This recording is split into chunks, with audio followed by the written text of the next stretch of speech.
Dosa besar yang dilakukan suamiku dengan ibu kandungku sendiri. Pagi itu, matahari bersinar lembut menembus tirai tipis jendela kamar kami. Kehangatan yang biasa kurasakan dari pelukan suamiku terasa berbeda. Ada jarak tak kasat mata yang perlahan-lahan mencengkram hatiku, seperti awan gelap yang menyelimuti langit cerah.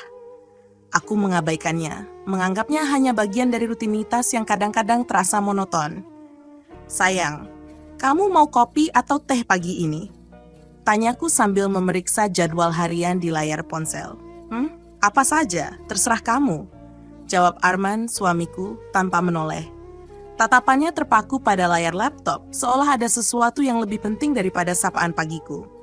Aku tersenyum tipis, berusaha memahami kesibukannya. Tapi jauh di lubuk hati, aku merasakan kehadiran sesuatu yang asing.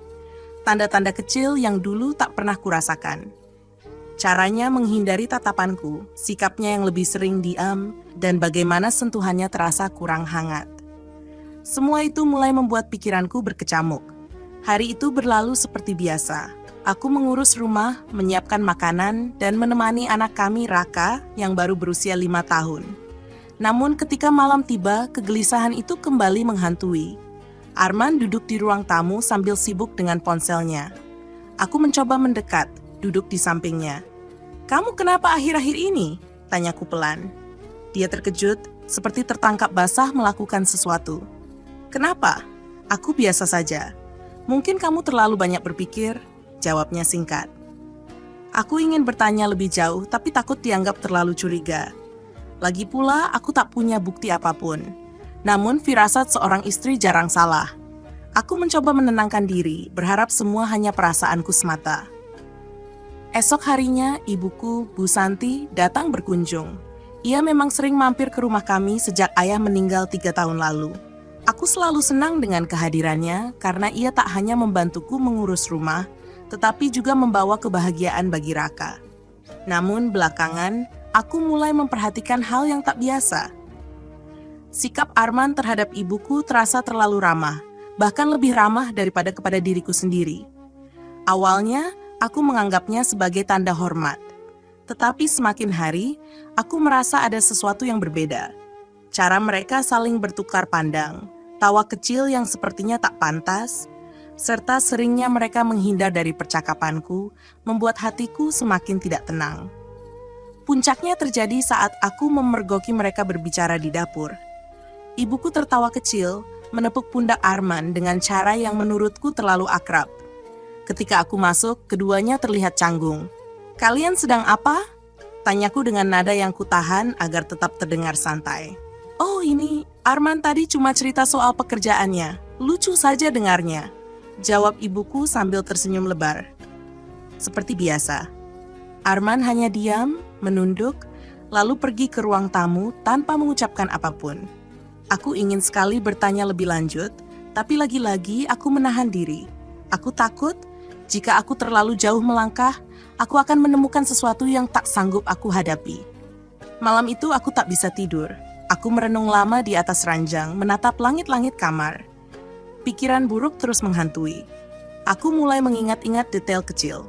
Bagaimana Arman sering pulang terlambat tanpa alasan jelas, bagaimana ia lebih sering mengecek ponsel daripada berbicara denganku, dan bagaimana ia tampak menghindar setiap kali aku menyebut nama ibuku. Aku memutuskan untuk mencari tahu. Tanpa sepengetahuan Arman, aku mulai mengawasi setiap gerak-geriknya. Aku memeriksa ponselnya saat ia mandi, tapi tak menemukan apapun yang mencurigakan. Namun, instingku mengatakan ada sesuatu yang disembunyikannya.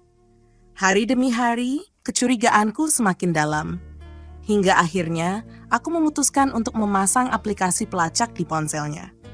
Aku tahu itu salah, tapi aku merasa tidak punya pilihan lain. Aku harus mengetahui kebenarannya, apapun risikonya. Beberapa hari kemudian, aku menerima notifikasi dari aplikasi itu. Arman pergi ke sebuah kafe di luar kota, jauh dari tempat biasa ia bekerja. Aku memutuskan untuk mengikutinya, membawa Raka bersama. Dengan hati berdebar, aku tiba di kafe tersebut dan melihat Arman sedang duduk bersama seorang wanita.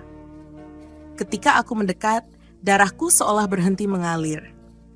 Wanita itu adalah ibuku, Mereka berbicara dengan nada serius, lalu tiba-tiba tertawa kecil. Aku tidak tahu apa yang mereka bicarakan, tetapi cara mereka saling memandang membuatku yakin ada sesuatu yang salah. Aku ingin langsung menghampiri mereka, tetapi aku menahan diri. Aku tidak ingin membuat keributan di depan umum, apalagi di depan anakku.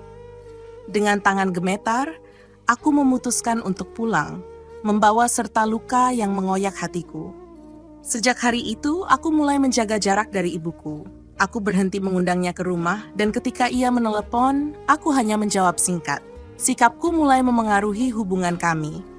Ia sering bertanya mengapa aku berubah, tetapi aku tak punya jawaban yang bisa diucapkan. Sementara itu, hubungan dengan Arman juga semakin renggang. Kami berbicara hanya seperlunya, dan aku sering menghindar dari tatapan matanya. Namun, aku tahu, aku tidak bisa terus hidup dalam kebisuan ini. Aku harus menemukan bukti yang lebih jelas, sesuatu yang bisa memastikan kecurigaanku. Aku mulai memperhatikan setiap gerak-gerik mereka, mencari tanda-tanda yang mungkin terlewat. Hingga suatu malam, ketika Arman tertidur, aku menemukan ponselnya yang tergeletak di meja. Dengan tangan gemetar, aku membuka galeri foto dan melihat sesuatu yang membuatku hampir pingsan. Ada foto mereka berdua, di tempat yang sama dengan kafe yang kudatangi beberapa hari lalu. Foto itu diambil dengan pose yang terlalu akrab untuk hubungan antara menantu dan mertua. Aku terdiam, menahan air mata yang hampir tumpah. Semua kecurigaanku terjawab, dan kenyataan itu terlalu menyakitkan untuk diterima. Seiring berjalannya waktu, aku mencoba mencari cara untuk menghadapi situasi ini. Aku harus membuat keputusan, tetapi aku belum tahu bagaimana atau kapan. Satu hal yang pasti, aku tak bisa membiarkan pengkhianatan ini terus berlanjut. Aku menghabiskan malam itu dengan menangis dalam diam. Tangisku tertahan, takut membangunkan Raka atau Arman. Aku merasa seperti boneka yang tali-tali kendalinya putus, tak tahu apa yang harus kulakukan selanjutnya. Pikiranku berkecamuk, marah, terluka, dan dikhianati oleh dua orang yang paling kucintai di dunia ini, ibuku dan suamiku. Keesokan paginya, aku memutuskan untuk bersikap biasa. Aku menyembunyikan semua emosiku di balik senyuman palsu. Aku tahu ini tidak bisa dibiarkan berlarut-larut, tapi aku butuh waktu untuk menyusun strategi. Di meja makan, Arman terlihat seperti biasa, membaca koran sambil menyeruput kopi. Sedangkan aku hanya duduk diam, memandangi wajahnya dengan pikiran berputar. "Kamu nggak sarapan, sayang?" tanya Arman sambil melirikku sekilas. Aku menggeleng. "Enggak, lagi nggak selera." Ia hanya mengangguk, melanjutkan rutinitasnya. Bagaimana mungkin ia terlihat begitu tenang setelah melakukan dosa besar itu? Apakah ia tidak merasa bersalah sama sekali? Hari itu, aku memutuskan untuk menemui ibuku. Aku tidak bisa membiarkan semuanya terus menjadi rahasia. Aku butuh jawaban langsung dari mulutnya. Namun aku tahu, jika aku langsung bertanya, ia pasti akan mengelak. Jadi aku memutuskan untuk memancingnya lebih dulu. Ketika aku tiba di rumahnya, ibuku menyambutku dengan senyum lebar seperti biasa. "Rina, kok tumben datang pagi-pagi begini? Ada apa?" Aku berpura-pura santai. "Nggak apa-apa, cuma kangen. Aku butuh curhat." Ia tertawa kecil sambil mempersilahkanku masuk. "Kamu ini, ada apa sih? Ceritakan saja." Aku duduk di sofa ruang tamunya, mencoba menenangkan diri. "Aku lagi curiga sama Arman," kataku memulai percakapan. Wajah ibuku sedikit berubah, tapi ia mencoba menyembunyikannya. "Curiga? Curiga apa?" Aku menatapnya dalam-dalam, mencari reaksi di matanya. "Aku merasa dia ada hubungan dengan perempuan lain," jawabku pelan. Ibuku tertawa kecil, seolah-olah mencoba meredakan keteganganku. "Ah, Rina, jangan terlalu curiga sama suamimu. Arman itu pria baik, dia nggak mungkin macam-macam." Aku memandangnya dengan tatapan tajam. "Bagaimana kalau perempuan itu adalah seseorang yang sangat dekat dengan kita?" Wajah ibuku mendadak pucat. Ia menghindari tatapanku, berusaha menyibukkan diri dengan mengambil cangkir teh di meja. Tangannya gemetar dan aku tahu firasatku benar. "Kenapa, Bu? Ada yang ingin Ibu ceritakan padaku?" tanyaku, suaraku mulai bergetar. Ia menggeleng cepat. "Tidak, tentu saja tidak. Kamu terlalu banyak berpikir, Rina." "Terlalu banyak berpikir?" Aku tak bisa lagi menahan emosiku. Suaraku meninggi. Ibu pikir aku tidak tahu apa-apa? Aku melihat kalian di kafe. Aku melihat fotonya. Jadi jangan coba-coba berbohong lagi. Ibuku terdiam, wajahnya membeku seperti patung. Air mata mulai mengalir di pipinya, tetapi ia tetap tidak mengucapkan sepatah kata pun. Kemarahanku semakin memuncak. Kenapa, Bu? Kenapa ibu melakukan ini padaku? Apa salahku sampai ibu tega mengkhianati anak ibu sendiri? Tanyaku sambil menangis. Akhirnya, ibuku membuka suaranya parau. Rina, ibu nggak bermaksud menyakitimu. Semuanya terjadi begitu saja. Ibu salah. Salah? Itu saja yang bisa ibu katakan? Ibu menghancurkan keluargaku. Apa kalian saling mencintai? Tanyaku nyaris berteriak. Ia menggeleng, menangis semakin keras. Tidak seperti itu. Ini hanya kesalahan. Kami tidak tahu bagaimana menghentikannya. Kata-katanya membuatku merasa seperti tersambar petir. Tidak tahu bagaimana menghentikannya? Apa artinya itu? Apakah hubungan mereka sudah berlangsung lama? Perasaan benci dan jijik bercampur menjadi satu. Aku tak ingin mendengar apapun lagi darinya. Tanpa berkata apa-apa lagi, aku bangkit dan meninggalkan rumah itu. Tangisku pecah saat aku masuk ke dalam mobil. Aku ingin berteriak, tapi suaraku tercekik oleh emosi yang terlalu berat untuk ditahan. Ketika aku sampai di rumah, Arman sudah pulang lebih awal dari biasanya. Ia duduk di sofa dengan wajah gelisah, seolah tahu bahwa aku sudah mengetahui semuanya. Aku tidak memberi waktu untuknya berbicara. Kita perlu bicara, kataku dingin. Rina, aku bisa jelaskan. Ia mencoba mendekat, tetapi aku mengangkat tanganku, memintanya berhenti. Jangan berani-berani mendekat sebelum kamu jujur sama aku, ucapku tajam. Wajahnya berubah, matanya penuh dengan rasa bersalah. Aku nggak tahu harus mulai dari mana. Mulai dari kapan kalian mulai berselingkuh? Desaku. Ia terdiam, menundukkan kepala. Beberapa bulan lalu. Jawaban itu seperti belati yang menusuk hatiku. Aku menatapnya dengan pandangan penuh kebencian. Kamu sadar nggak apa yang sudah kamu lakukan? Kamu berselingkuh dengan ibuku Arman? Ibu kandungku. Apa kamu tahu seberapa sakitnya aku sekarang? Rina, aku nggak punya alasan untuk membenarkan apa yang aku lakukan. Tapi itu bukan karena aku nggak mencintaimu. Aku lemah, katanya dengan suara bergetar. Aku tertawa kecil, sinis. Lemah? Itu alasanmu? Kamu menghancurkan pernikahan kita, menghancurkan keluargaku hanya karena kamu lemah. Aku tahu aku salah. Aku siap menerima konsekuensi apapun, katanya menatapku dengan penuh penyesalan. Aku menggeleng. Air mataku kembali mengalir. Konsekuensi? Kamu pikir permintaan maaf cukup untuk memperbaiki semuanya? Kamu pikir aku bisa memaafkanmu begitu saja? Aku meninggalkannya di ruang tamu, masuk ke kamar dan mengunci pintu. Hatiku penuh dengan kebencian, tapi juga rasa kehilangan yang mendalam. Aku merasa tidak lagi mengenali orang-orang di sekitarku. Arman, yang dulu kucintai sepenuh hati, kini hanya bayangan dari pria yang pernah kupercaya. Ibuku, yang seharusnya menjadi pelindungku, kini menjadi pengkhianat terbesar dalam hidupku. Malam itu, aku duduk di lantai kamar, memeluk lutut sambil menangis. Aku tidak tahu harus bagaimana. Tapi satu hal yang pasti, ini belum berakhir. Aku tidak akan membiarkan mereka berdua lepas begitu saja. Aku harus mencari cara untuk menghadapi mereka, menghukum mereka atas dosa besar yang telah mereka lakukan. Malam itu, aku tidak tidur. Aku duduk di tepi ranjang dengan mata yang terus menatap pintu kamar yang tertutup. Di luar, aku bisa mendengar langkah kaki Arman mondar-mandir di ruang tamu. Sesekali ia mengetuk pintu, memanggil namaku dengan suara penuh penyesalan. Tapi aku tidak menjawab. Rasanya setiap suara yang keluar dari mulutnya hanya menambah rasa sakit yang membara di dadaku. Pikiranku terus berputar, mencoba memahami apa yang sebenarnya terjadi. Bagaimana mungkin dua orang yang seharusnya menjadi pelindung dan pendukungku justru menjadi pengkhianat terbesar dalam hidupku. Suamiku, ibuku. Aku merasa seperti sedang terjebak dalam mimpi buruk yang tak ada akhirnya. Di tengah malam yang sunyi, ponselku bergetar. Aku mengabaikannya, mengira itu pesan biasa. Tapi getarannya terus berulang, memaksaku untuk melihat layar. Nama ibuku muncul. Aku menatapnya dengan perasaan campur aduk.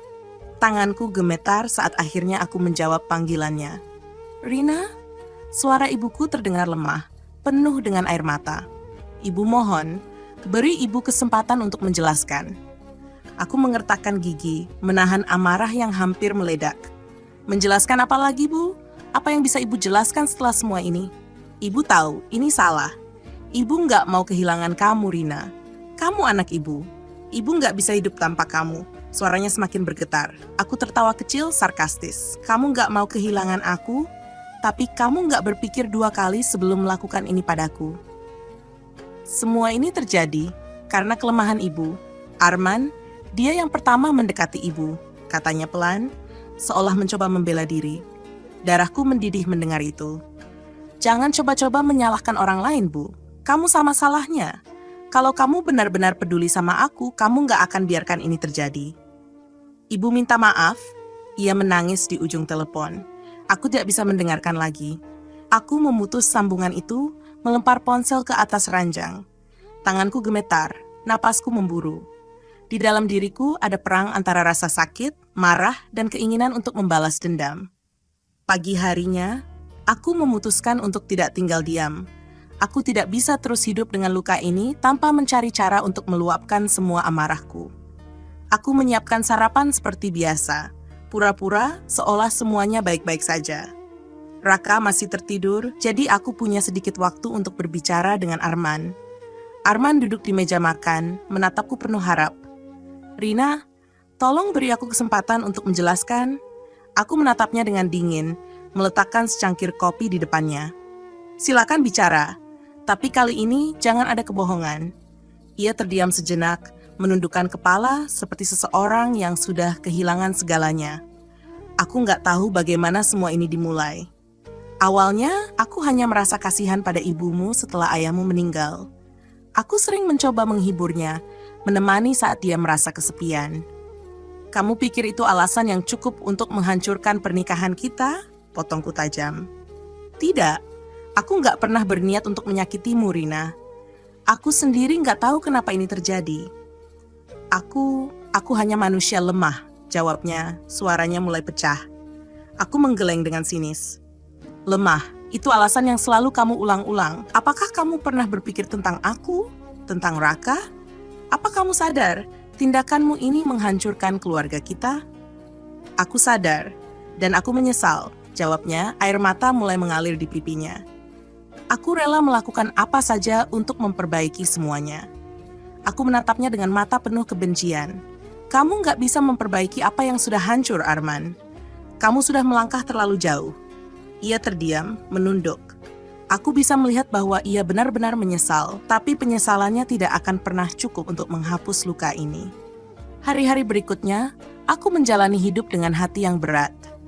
Aku menjaga jarak dari ibuku, membatasi komunikasi kami hanya sebatas kualitas. Setiap kali aku melihat Arman, aku merasa seperti melihat orang asing. Dia bukan lagi pria yang kucintai, bukan lagi ayah dari anakku yang kukagumi. Namun di balik semua rasa sakit itu, aku mulai merencanakan sesuatu. Aku tahu aku tidak bisa melanjutkan hidup seperti ini tanpa mengambil tindakan. Aku tidak akan membiarkan mereka pergi begitu saja tanpa merasakan konsekuensi dari perbuatan mereka. Beberapa minggu kemudian, aku memutuskan untuk mengundang ibuku ke rumah. Aku tahu ini akan menjadi momen yang sulit, tetapi aku harus melakukannya. Aku ingin mereka berdua duduk di depan mataku, menghadapi konsekuensi dari dosa mereka. Ketika ibuku tiba, wajahnya terlihat penuh kecemasan. Arman duduk di ruang tamu, terdiam dengan ekspresi yang sama. Aku menatap mereka bergantian, mencoba menahan emosi yang hampir meledak. "Kalian tahu kenapa aku mengumpulkan kalian di sini?" Tanyaku dengan suara dingin. Mereka tidak menjawab, hanya saling melirik dengan wajah penuh rasa bersalah. Aku tertawa kecil sinis. "Oh, kalian tahu? Bagus. Karena aku nggak mau ada kebohongan lagi di antara kita." Aku menatap ibuku, lalu Arman. "Aku ingin kalian berdua menjelaskan semuanya. Dari awal sampai akhir, di depanku, tanpa kebohongan. Kalau tidak, aku sendiri yang akan memastikan seluruh keluarga tahu tentang ini." Wajah ibuku memucat. Rina, tolong jangan. Jangan apa? Potongku tajam. Jangan menyebarkan aib kalian? Aku nggak peduli. Kalian yang memulai ini dan aku yang akan mengakhirinya. Arman mencoba membuka mulut, tetapi aku mengangkat tangan, menghentikannya. Aku nggak mau dengar alasan lagi. Aku mau kebenaran. Sekarang. Ketegangan di ruangan itu begitu tebal, hingga terasa seperti akan meledak kapan saja. Dan aku siap menghadapi apapun yang akan terjadi selanjutnya. Ruangan itu menjadi hening, hanya terdengar detak jam di dinding yang terasa semakin keras di telingaku. Arman dan ibuku tampak gugup, seperti dua anak kecil yang tertangkap basah mencuri permen.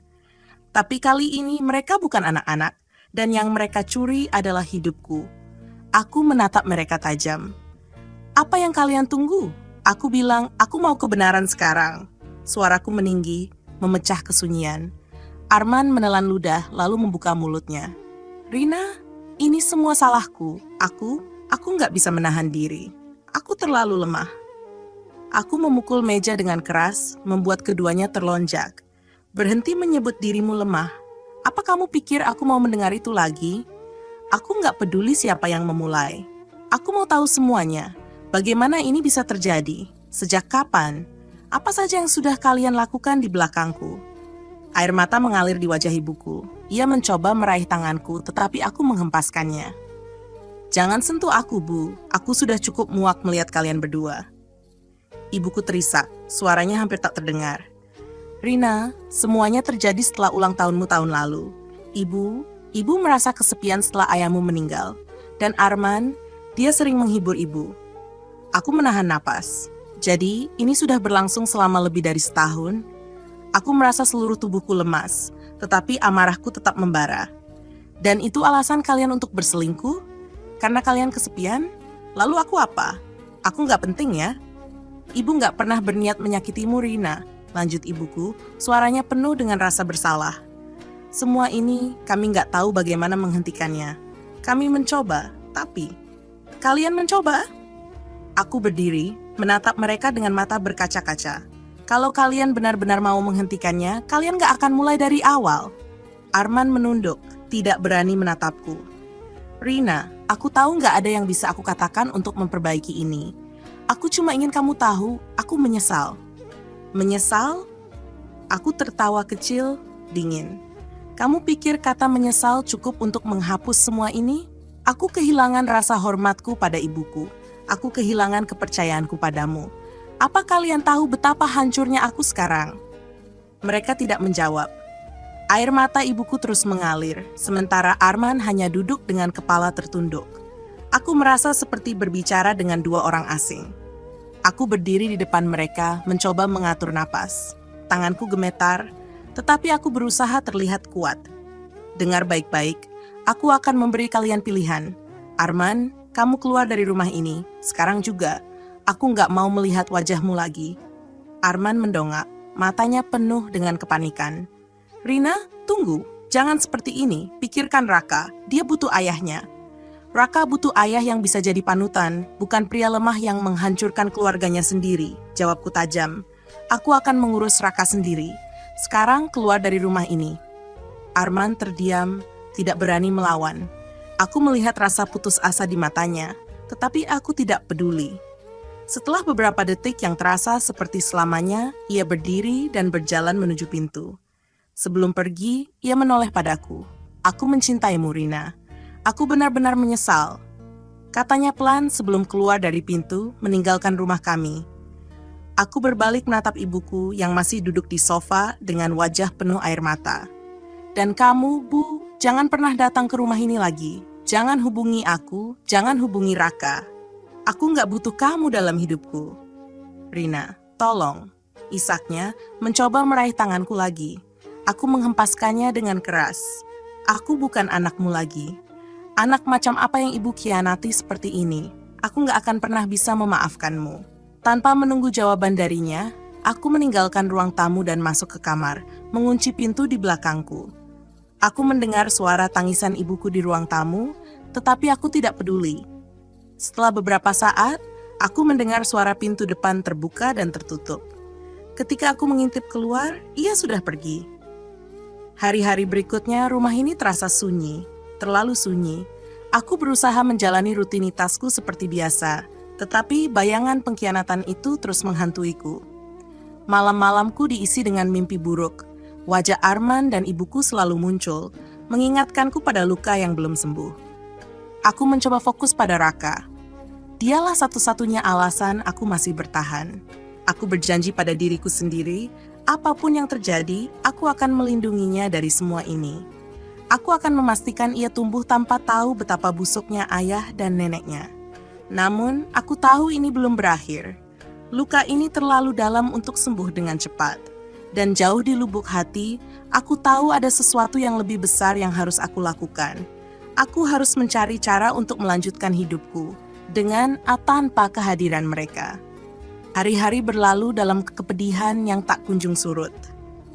Aku menjalani rutinitas seperti biasa, tapi setiap sudut rumah ini terasa penuh dengan kenangan yang menyakitkan. Pikiranku terus dihantui oleh wajah Arman dan ibuku, dua orang yang seharusnya menjadi bagian penting dalam hidupku, tetapi justru menghancurkannya. Raka adalah satu-satunya yang memberiku kekuatan. Setiap kali aku melihat wajah polosnya, aku merasa ada alasan untuk terus bertahan. Namun, aku juga tahu bahwa aku tidak bisa selamanya menyembunyikan kenyataan darinya. Cepat atau lambat, ia pasti akan bertanya kemana ayahnya pergi, dan aku tidak tahu bagaimana harus menjawab.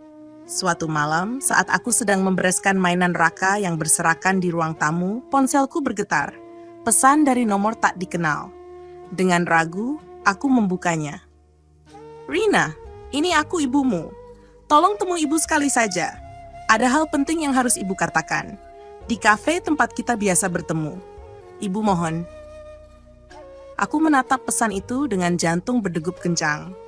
Setelah semua yang ia lakukan, apalagi yang ingin ia katakan? Namun rasa penasaran perlahan menggerogoti diriku. Bagian dari diriku ingin tahu apa yang sebenarnya terjadi di balik semua ini. Keesokan harinya, aku memutuskan untuk menemui ibuku. Aku tahu ini mungkin akan menjadi pertemuan yang sulit, tetapi aku butuh jawaban. Aku butuh kejelasan untuk menyelesaikan semua ini, meskipun itu berarti membuka kembali luka yang baru saja mulai mengering. Ketika aku tiba di kafe, ibuku sudah duduk di sudut ruangan. Wajahnya terlihat kusut dan lelah, seperti seseorang yang menanggung beban berat. Aku mendekat tanpa berkata apa-apa dan duduk di depannya. "Terima kasih sudah datang," katanya pelan, suaranya bergetar. "Aku nggak punya banyak waktu. Jadi katakan saja apa yang ingin ibu sampaikan," jawabku dingin. Ia menunduk, menatap cangkir kopi di tangannya. Ibu tahu, apa yang ibu lakukan nggak bisa dimaafkan. Tapi ibu ingin kamu tahu, semuanya nggak seperti yang kamu pikirkan. Aku mengangkat alis, menatapnya tajam. "Apa maksud ibu?" "Ibu nggak mencintai Arman, Rina," katanya dengan suara pelan. "Semua ini terjadi karena ibu terpaksa." "Terpaksa?" Aku tertawa sinis. "Apa itu alasan baru untuk berselingkuh dengan suami anak sendiri?" Air mata mulai mengalir di pipinya. "Arman, dia memanfaatkan kelemahan ibu. Setelah ayahmu meninggal, ibu merasa sangat kesepian. Dia datang menawarkan dukungan, perhatian. Awalnya ibu pikir dia hanya ingin membantu, tapi lama-kelamaan dia mulai menuntut lebih." Darahku berdesir mendengar kata-katanya. "Tuntut? Apa maksud ibu?" "Dia mengancam ibu," katanya dengan suara bergetar. "Dia bilang kalau ibu nggak menurut, dia akan meninggalkanmu. Dia bilang dia sudah bosan dengan pernikahan kalian, dan kalau ibu nggak ikut permainannya, dia akan menghancurkan semuanya." Kata-katanya membuatku terdiam. Aku mencoba mencerna semuanya, tetapi otakku terasa penuh. "Jadi menurut ibu, Arman yang memulai semuanya? Ibu nggak bersalah?" "Aku nggak bilang ibu nggak bersalah, Rina," jawabnya sambil menangis. "Ibu salah karena nggak melawan, karena nggak memberitahumu dari awal. Tapi ibu benar-benar nggak tahu harus bagaimana. Ibu takut kamu terluka." Aku menatapnya dengan campuran marah dan bingung. Terluka? Dan apa yang ibu lakukan itu nggak melukai aku? Ibu pikir aku akan percaya begitu saja dengan cerita ini?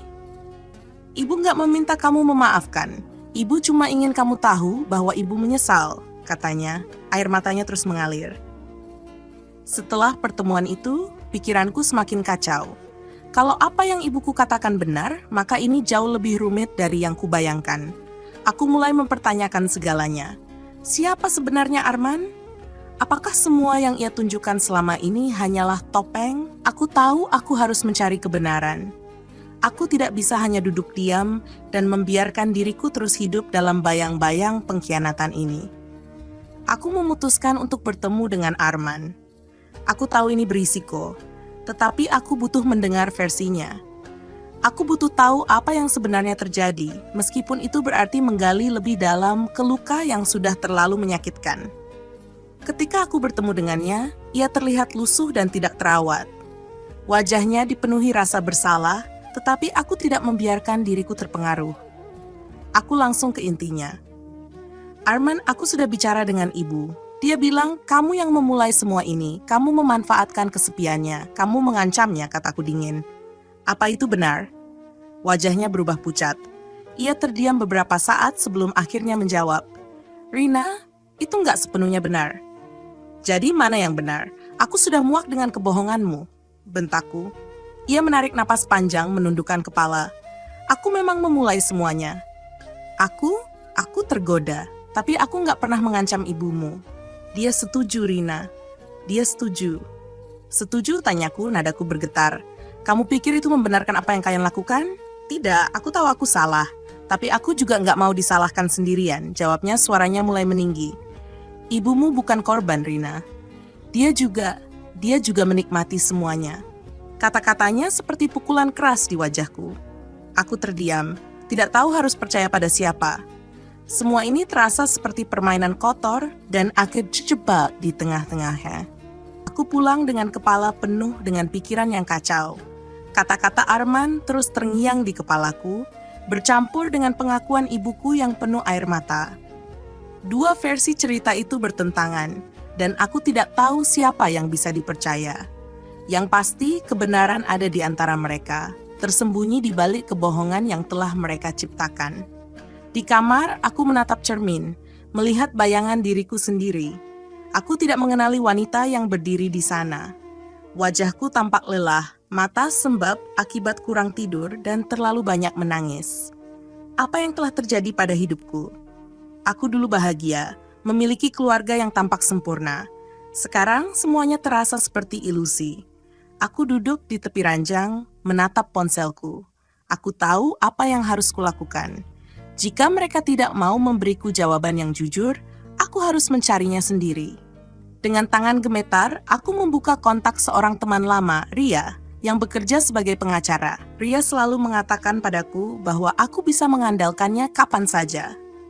Sekarang, aku membutuhkan bantuannya lebih dari sebelumnya. Keesokan harinya, aku bertemu dengan Ria di sebuah kafe kecil. Aku menceritakan semuanya tanpa menyembunyikan apapun. Ria mendengarkan dengan serius, mencatat setiap detail yang kukatakan. Rina, ini rumit, katanya setelah aku selesai berbicara. Tapi kita bisa mulai dengan mengumpulkan bukti. Kalau kamu benar-benar ingin tahu apa yang sebenarnya terjadi, kita harus mencari rekam jejak mereka. Pesan teks, email, apa saja yang bisa mengungkapkan kebenaran. Aku mengangguk, meskipun hatiku terasa berat. Aku tidak tahu apakah aku siap untuk mengetahui semua detailnya, tetapi aku tidak punya pilihan. Aku harus melakukannya demi diriku sendiri, demi Raka. Aku tidak bisa terus hidup dalam ketidakpastian. Dan satu hal lagi, tambah Ria. Kalau kamu benar-benar ingin melindungi dirimu dan Raka, kita perlu mempertimbangkan opsi hukum. Setidaknya untuk memastikan bahwa hak asuh Raka ada di tanganmu. Kata-kata itu membuatku semakin sadar bahwa ini bukan hanya tentang kebenaran, tetapi juga tentang masa depan. Aku tidak bisa membiarkan Arman kembali dan mengambil sesuatu dariku lagi. Malam harinya, aku mulai memeriksa ponsel Arman yang masih tertinggal di rumah. Aku membuka pesan-pesan lamanya, mencari sesuatu yang bisa membuktikan siapa yang mengatakan kebenaran. Awalnya, aku tidak menemukan apapun yang mencurigakan. Namun, setelah beberapa saat, aku menemukan sebuah percakapan antara Arman dan ibuku yang terjadi beberapa bulan lalu. Kamu yakin gak apa-apa? Kalau Rina tahu, dia gak akan pernah memaafkan kita. Kita sudah terlalu jauh, Arman. Kita nggak bisa mundur sekarang. Aku cuma berharap dia nggak pernah tahu. Aku nggak mau kehilangan dia, tapi aku juga nggak bisa berhenti memikirkan kamu. Kita harus hati-hati. Kalau dia curiga, semuanya akan hancur. Tanganku gemetar saat membaca pesan-pesan itu. Kata-kata mereka seperti pisau yang menancap di hatiku.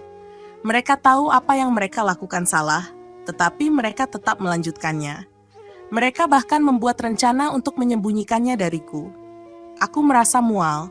Dunia di sekitarku terasa berputar. Aku ingin membuang ponsel itu, tapi aku tahu ini adalah bukti yang sangat penting. Aku segera mengirimkan salinan pesan-pesan itu ke ponselku sendiri dan mengirimkannya juga ke Ria. Hari berikutnya, Ria meneleponku. Rina, ini cukup kuat sebagai bukti. Dari pesan-pesan itu, jelas kalau mereka berdua tahu persis apa yang mereka lakukan. Ini bisa kita gunakan, baik untuk hak asuh Raka maupun untuk melindungi kamu secara hukum. Dan tentang kebenaran, tanyaku, suaraku bergetar. Apa pesan-pesan ini cukup untuk membuktikan siapa yang memulai? Tidak sepenuhnya, jawab Ria. Tapi kita tahu satu hal, mereka sama-sama terlibat. Tidak ada yang sepenuhnya korban di sini. Mereka berdua bersalah. Kata-katanya membuatku merasa lega sekaligus semakin hancur. Aku tahu aku tidak akan pernah bisa memaafkan mereka. Tetapi aku juga tahu bahwa aku harus melanjutkan hidupku. Aku harus kuat demi Raka. Beberapa hari kemudian, aku memutuskan untuk bertemu dengan ibuku lagi. Kali ini, aku yang memegang kendali. Aku menunjukkan pesan-pesan itu kepadanya, menuntut penjelasan. Wajahnya pucat saat membacanya, matanya dipenuhi air mata. Aku nggak punya alasan lagi, Rina, katanya pelan. Kamu benar, aku salah. Aku membiarkan diriku terjerat. Tapi percayalah, aku benar-benar menyesal. Aku menatapnya tanpa emosi. Penyesalanmu nggak akan mengubah apapun, Bu. Aku nggak butuh alasan. Aku cuma ingin kamu tahu, aku tidak akan membiarkan kalian terus menyakiti aku dan anakku. Aku pergi sebelum ia sempat menjawab. Di luar, aku menarik napas panjang. Aku merasa sedikit lebih ringan, tetapi aku tahu perjalanan ini masih panjang. Luka ini mungkin tidak akan pernah sembuh sepenuhnya, tetapi aku bertekad untuk bangkit. Aku tidak akan membiarkan mereka merusak hidupku lebih jauh. Minggu-minggu berlalu dan perlahan aku mulai menyusun kembali hidupku. Dengan bantuan Ria, aku mengajukan hak asuh penuh atas Raka. Prosesnya tidak mudah, tetapi aku berhasil mendapatkan apa yang kuinginkan. Arman setuju untuk menjauh, mungkin karena rasa bersalahnya yang terlalu besar untuk dilawan. Sementara itu, ibuku, dia pergi meninggalkan kota tanpa memberitahuku. Itu keputusan yang tepat. Jarak adalah hal terbaik untuk kami berdua saat ini.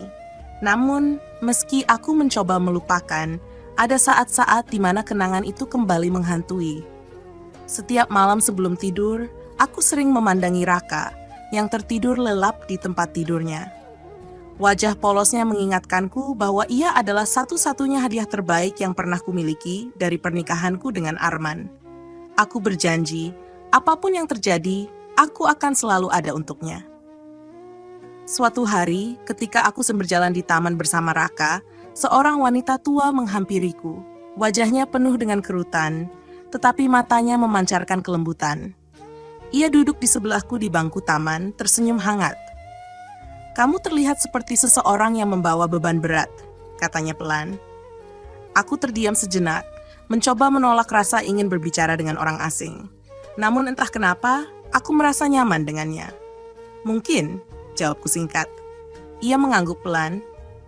Aku tidak tahu apa yang sedang kamu hadapi, tetapi satu hal yang selalu aku pelajari dalam hidup adalah memaafkan bukan untuk mereka yang bersalah. Memaafkan adalah hadiah untuk dirimu sendiri, agar kamu bisa bebas dari rasa sakit. Kata-katanya menghantamku. Aku tidak mengatakan apa-apa, tetapi dalam hati aku tahu ia benar. Selama ini, aku terlalu fokus pada kemarahan dan rasa kecewa, sehingga lupa bahwa aku juga membutuhkan kedamaian. Ketika aku menoleh untuk mengucapkan terima kasih, wanita itu sudah pergi. Aku tidak tahu siapa dia, tetapi kata-katanya tertinggal di hatiku. Malam itu, aku duduk sendirian di ruang tamu setelah Raka tidur. Aku memegang ponselku, menatap kontak ibuku yang masih tersimpan di sana. Dengan tangan gemetar, aku mengetik pesan singkat. Ibu, aku tidak tahu kapan aku bisa melupakan semuanya. Tapi aku memutuskan untuk mencoba memaafkan, hanya karena aku butuh kedamaian untuk diriku dan Raka. Aku berharap ibu juga menemukan jalan untuk memperbaiki hidup ibu. Aku mengirim pesan itu dan merasa beban berat terangkat dari dadaku. Aku tidak berharap jawaban darinya, tetapi aku merasa telah melakukan hal yang benar. Memaafkan bukan berarti aku menerima kembali apa yang mereka lakukan. Memaafkan berarti aku tidak akan membiarkan kesalahan mereka terus membelenggu hidupku. Hari-hari berikutnya, aku merasa lebih ringan. Luka itu masih ada, tetapi tidak lagi menyakitkan seperti dulu. Aku tahu, hidup ini akan selalu dipenuhi dengan cobaan. Namun, aku percaya, dengan cinta yang tulus kepada Raka dan keberanian untuk melangkah maju, aku akan mampu melewati apapun. Cerita ini mengingatkan kita bahwa dalam hidup, kita tidak bisa menghindari luka dan pengkhianatan. Namun, kita selalu punya pilihan untuk tidak membiarkan luka itu mendefinisikan siapa kita. Kita bisa bangkit, membangun hidup yang lebih baik, dan menemukan kedamaian di tengah badai. Terima kasih telah mengikuti perjalanan ini. Semoga kisah ini memberikan makna dan inspirasi bagi siapapun yang membacanya.